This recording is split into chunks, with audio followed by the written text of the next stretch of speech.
What are thrombosis, embolism, and infarction in pathology? Imagine your blood vessels as busy highways carrying vital supplies to your organs.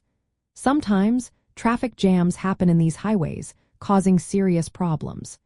Today, we're going to explore 3 key traffic issues in your body: thrombosis, embolism, and infarction. These are common in medical school studies and are important for understanding many diseases. Thrombosis is like a traffic jam forming right where the blockage starts. It happens when a blood clot, called a thrombus, forms inside a blood vessel or the heart. Usually, this occurs because of damage to the vessel lining, slow blood flow, or a blood condition that makes clotting more likely. Think of it as a pileup caused by a road accident, a narrow lane, or a sudden rush of traffic. Thrombi can form in arteries, which carry blood away from the heart, or in veins, which bring blood back to the heart.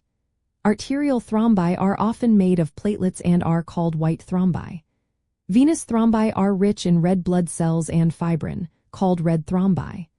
These clots can partially or completely block blood flow, leading to tissue damage. Next, embolism is like a piece of debris breaking off from a traffic jam and floating downstream. It can be a part of a thrombus or other materials like fat, air, or amniotic fluid.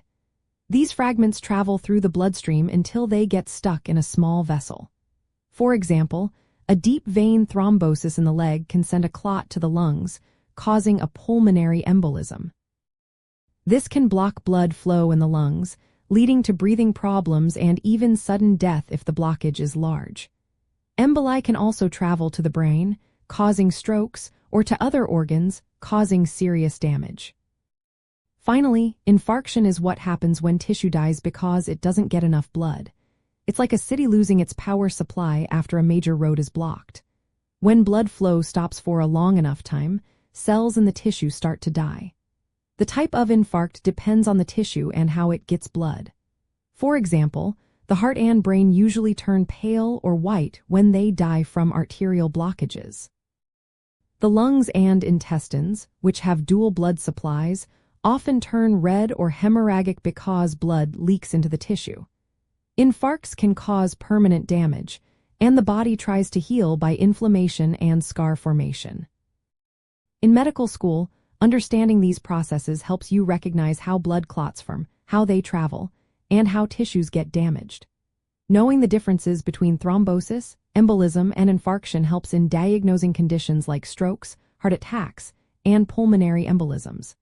It also guides treatment strategies, such as blood thinners, clot removal, or surgery. These concepts are fundamental because they connect blood flow problems to many serious health issues. So remember, thrombosis is a clot forming in place, embolism is a traveling blockage, and infarction is tissue death caused by lack of blood. Mastering these ideas will make your path through pathology much clearer and prepare you for clinical practice.